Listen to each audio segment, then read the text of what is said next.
A'udhu billahi minash shaitanir rajim. Bismillahir Rahmanir Rahim. Asfar, Chief Marshal Sohail, Excellencies, distinguished guests, ladies and gentlemen, many of whom I can relate to. Thank you for inviting me to this occasion. I'm delighted to be here.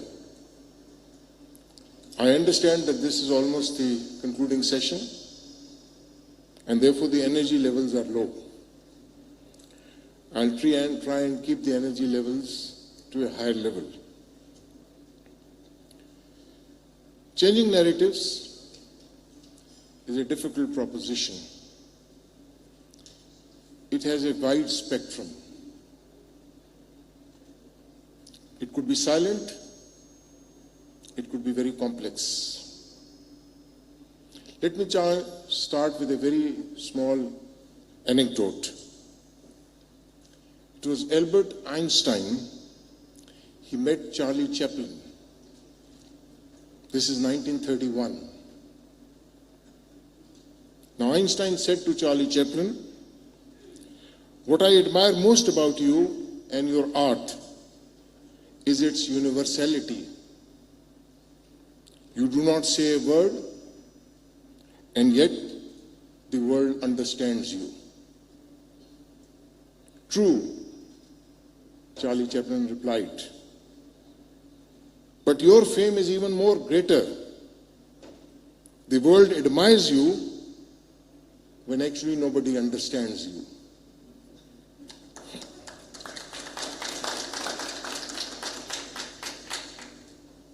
So why this moment to talk about changing narrative?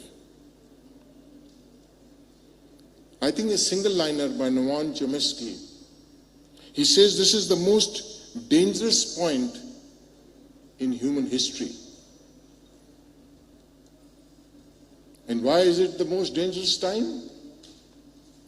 Because Financial Times, which you know is the leading Western newspaper, admitted that both the unipolar movement of the US and the economic dominance of G7 are history. And it quotes a figure which is very startling. From year 2000 to 2023, that is this year, the G7 share of global GDP fell 14%, from 44% to 30% of the global GDP. In the same period, China's share of the global GDP rose by 12%, from just single digit 7% to now closing on to 20%. And you can see the changing narrative. And therefore it was not without reason that futurist Alvin Toffler had said that the illiterate of the 21st century will not be those who cannot read or write, but those who cannot learn, unlearn, and relearn. And it is in this unlearning and relearning that the prospects of changing narrative actually resides. Now, going to the foundation of the changing narratives, it is important to anchor it on humans. Because humans, as you know, are social animals. All human narratives are therefore societal narratives. Narratives define societies and nation, and changing narratives evolve both.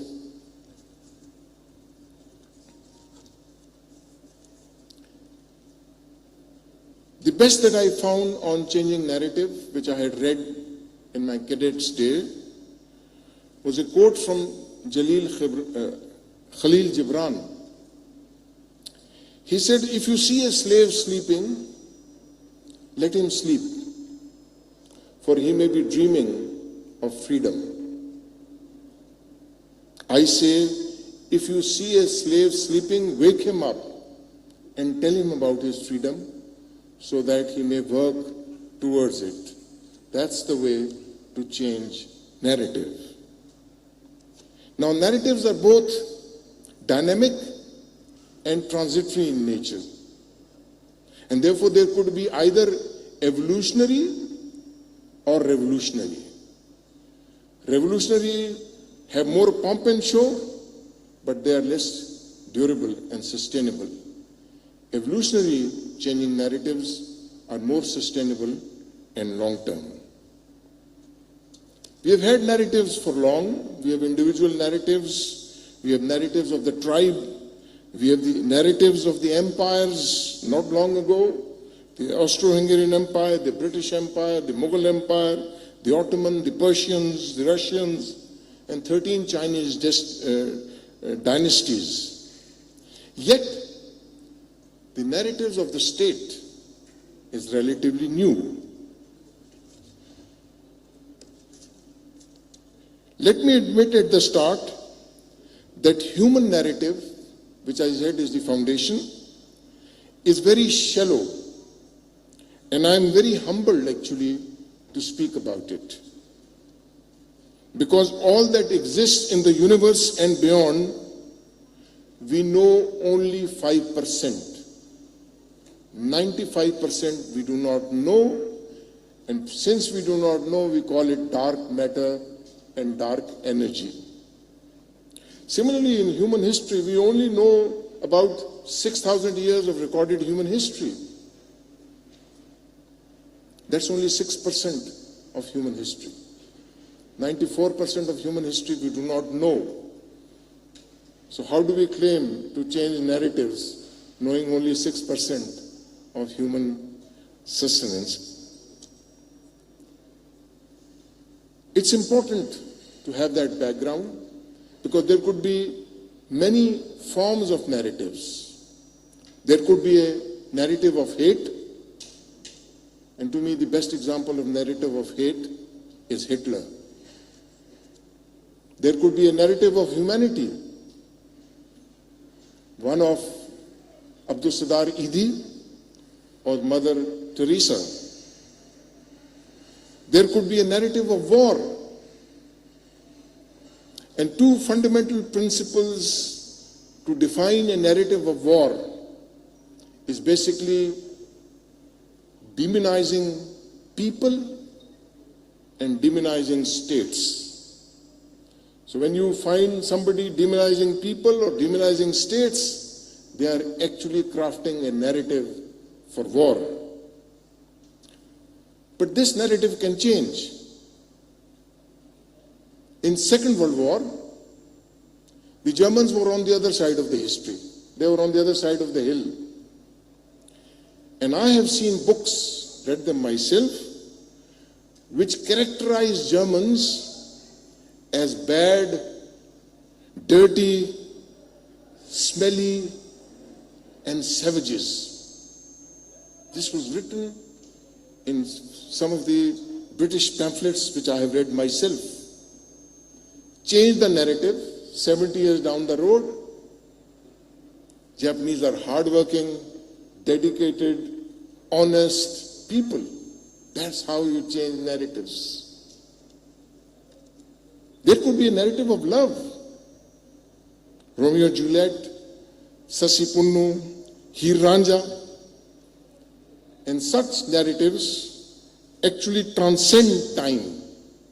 They also transcend boundaries. But what I'm more worried about is the dangers of the narrative. Because there could be, and there are, fake narratives. The narratives could be hijacked. And probably the most dangerous thing that I can see emerging on the horizon are non-human narratives generated by artificial intelligence. Why should we be very mindful of these dangers? Because as a human, as a society, as a state, we would like to have undiminished freedom, undiminished security, undiminished rights, and undiminished prosperity. The fundamental thing in changing narrative is basically leadership. That's the forte of leadership. Prophet Muhammad, peace be upon him, demolished the narrative of race. He said, no white man has superiority over a black man. He demolished the narrative of ethnicity. No Arab has a superiority over non-Arab except piety. We saw Martin Luther King change the narrative. He said, I have a dream. He changed the narrative. I have a dream. And what was his dream? That my son will not be judged by the color of his skin, but by the content of his character. That's how you change narrative. Nelson Mandela, when he came out of the prison, he made that famous statement about freedom as indivisible. And we also saw our Qaid, Muhammad Ali Jinnah, change the narrative and saying, we are a nation. That was shaping the narrative. But now narrative is being more impacted by technology. The impact is both within the reach and the speed. And the two basic cardinals of this technological impact of changing narratives is basically, as I said, one, artificial intelligence, but artificial intelligence is basically based upon data.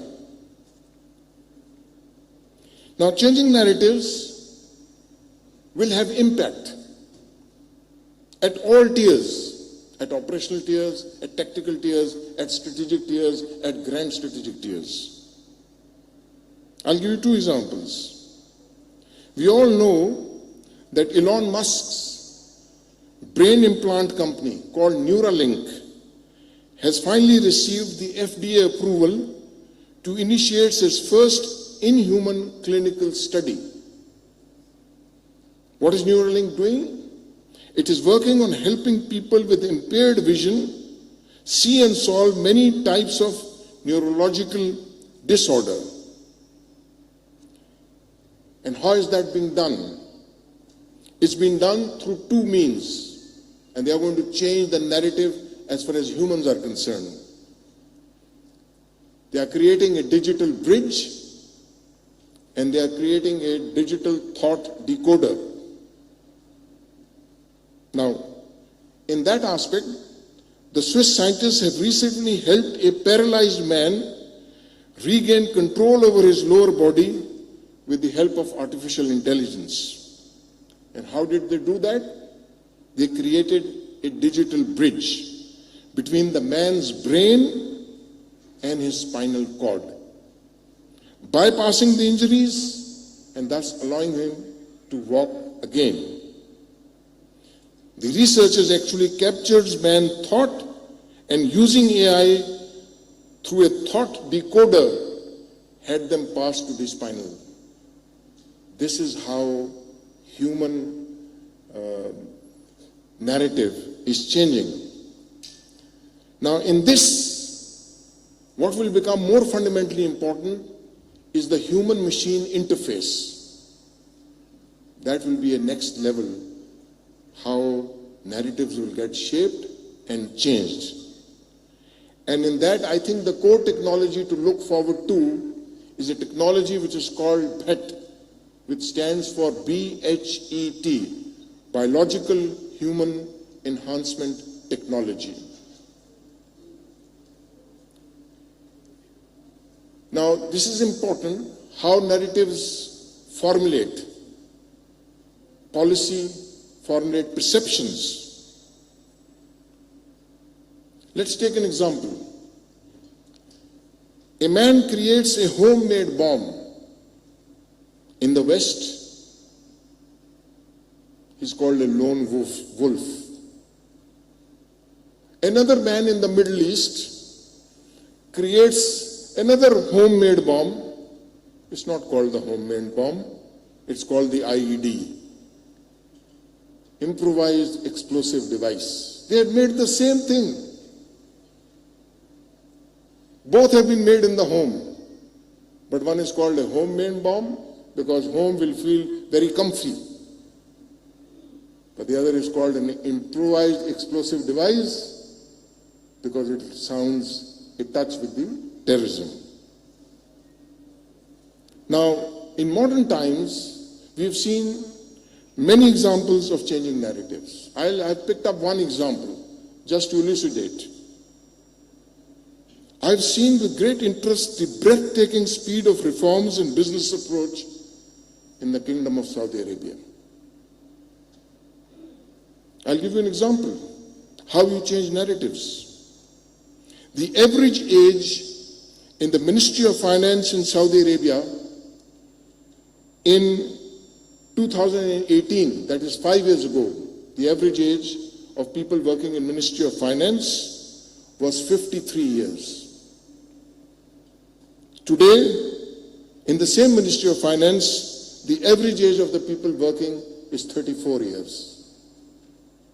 This is how you actually change narratives. We have seen also, and since I have served in Saudi Arabia about 35 years ago, how inclusion of women in immigration, security, government departments, driving and others is changing the narratives in Saudi Arabia. It's a classical example. How exposure to art and entertainment, development of new themes and cities like the Noam city and the Cube, and no wonder with these changing narratives, since 2016, Saudi Arabia's GDP has increased by 70%. Its non-oil reserves have doubled. It is in 2022, that is last year, it recorded an annual growth rate of 5.5%. Its economy grew at 8.7%, and it was the leading economy in G20 in terms of growth. Its credit rating was therefore upgraded from A1 to A+1, and it now has the second lowest debt to GDP ratio amongst the G20, and its FDI has quadrupled. So you see, within 5 years, how narrative can be shaped, how it can be changed. Unfortunately, I don't have such good news coming from our neighborhood. In our east, we have seen RSS and Hindutva take over the state of India. There are two now prominent narratives in that country. There is a narrative of Hindu Rashtra, which buries the narrative of secularism of Nehru. And second is the narrative of Akhand Bharat, something that we have seen symbolized in the recent opening of the Indian new National Assembly. And therefore it is not without reason that these changing narratives in our East have been noted, not by us, but by people and intelligentsia in their own country. And Sushant Singh, he predicted 1 year ago, he said, world ignored Russian delusions. It should not make the same mistake with India. Hindu nationalist ideologues in New Delhi are flirting with dangerous revisionist history of South Asia. This to me was exemplified in two horrible cases. One was in Surat. A 45-year-old man brutally killed his 19-year-old daughter, stabbing her 17 times. He was a Hindu. The second case, which happened only 3 days ago, a Muslim man killed a 16-year-old girlfriend, stabbing her 20 times. Both were equally horrifying acts. But how did the narrative get shaped? It's the Muslim who got that, lead story and became viral. That is how you can influence shaping of the narrative, and you can actually divert the attention. Now finally coming to Pakistan. I humbly submit that Pakistan requires changing narratives and probably requires the biggest reset, both in context and substance. We require deep exploration into a new national narrative in political, economic, and social domains. And to me, 5 things will drive that: technology, innovation, digitization, entrepreneurship, and women empowerment. But what must be done? And I'm talking about Pakistan. I've come out with 4 things. First, we must come out of our comfort zone. We cannot change the narrative while sitting in our comfort zone. 2, we must focus on big ideas and big growth.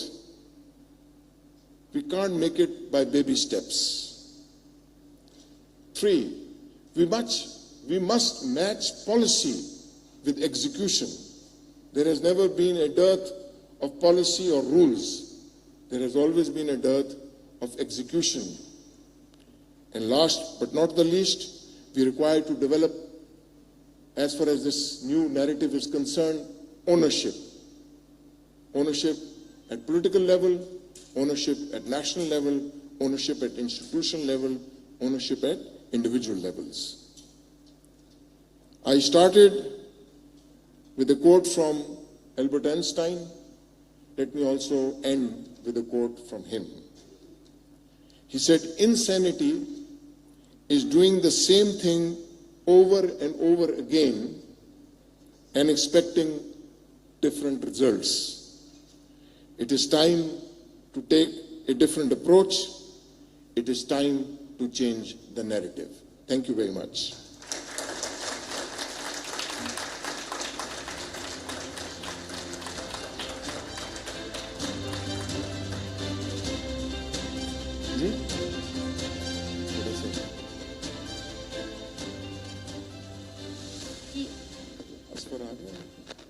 So we can take a couple of questions.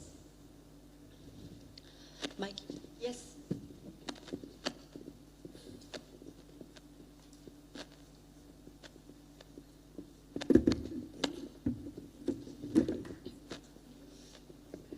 So thank you very much. If you can kindly, yes, ma'am.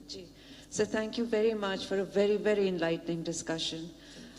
My question is, sir, when a time comes in the future when AI disruption gets into governance and the governance models are purely based on welfare and some AI model is running a government, what space will that leave for ideologies?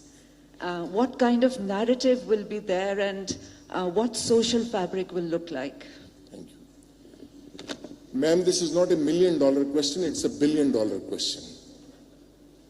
You see, this is fundamentally, as I said, when I talked about the 3 dangers, the greatest danger that I spoke about was non-human narrative. Non-human. I termed it as such because if it was human, it would have empathy. The danger is that when you have a non-human narrative, it would be devoid of empathy. And therefore you have seen in recent times that many leading technical experts, leading the companies who are actually driving the artificial intelligence, have actually asked for a pause, what we call as a strategic pause. I don't know in modern history that people involved in race to develop something, ready to get their patents in new dimensions so that they can have the proprietary over it. are actually calling for a strategic pause, because the political climate globally is so divided that it is not focusing on the real challenge to the humanity that is developing in this phase. So I have an answer to you which I gave, but I probably don't have an answer which is specific to your question. Thank you.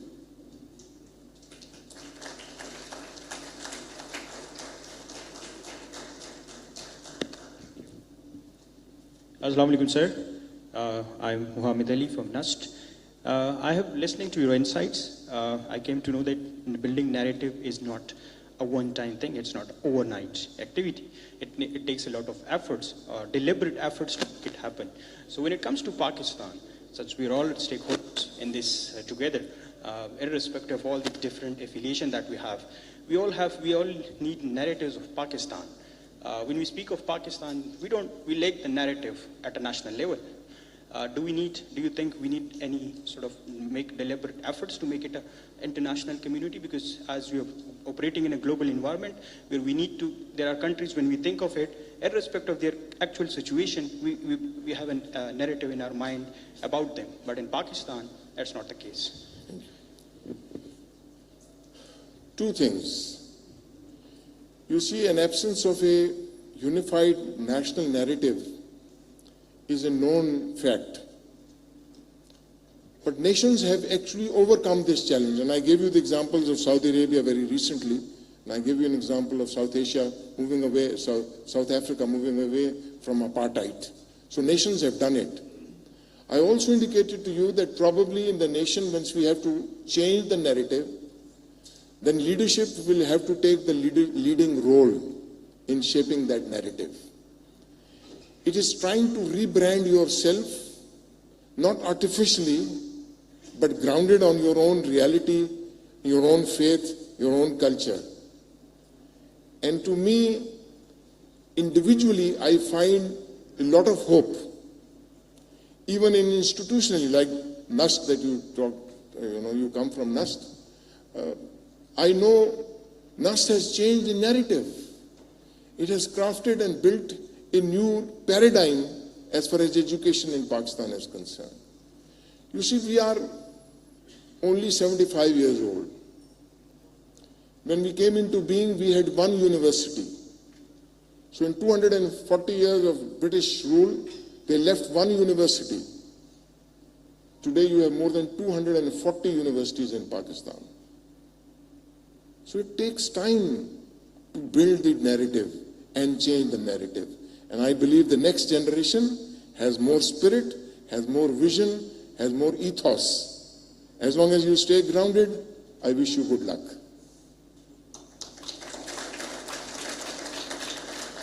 So we have time for one last question, if any.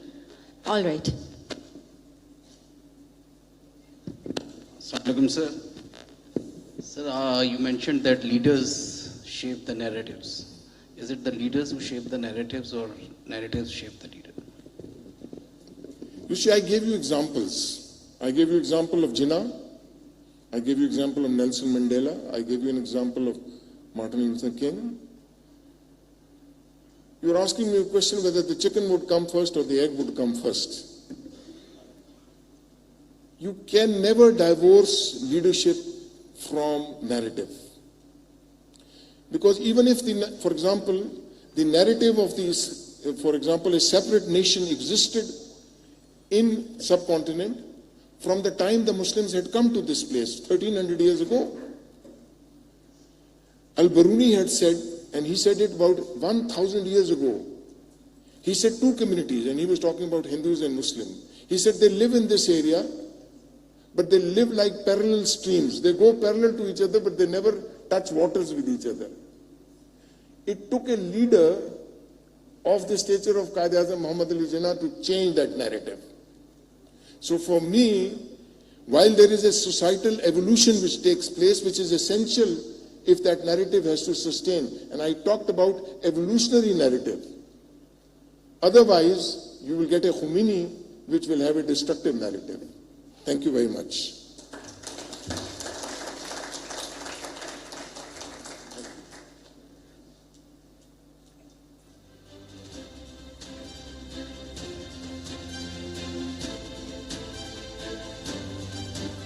you, sir. My request to please stay on the stage as I invite Asfar to please join us. And I'd also like to invite Senator Sherry Rahman, Federal Minister for Climate Change, to please hand over a token of our appreciation to General Saab. Can we have the book?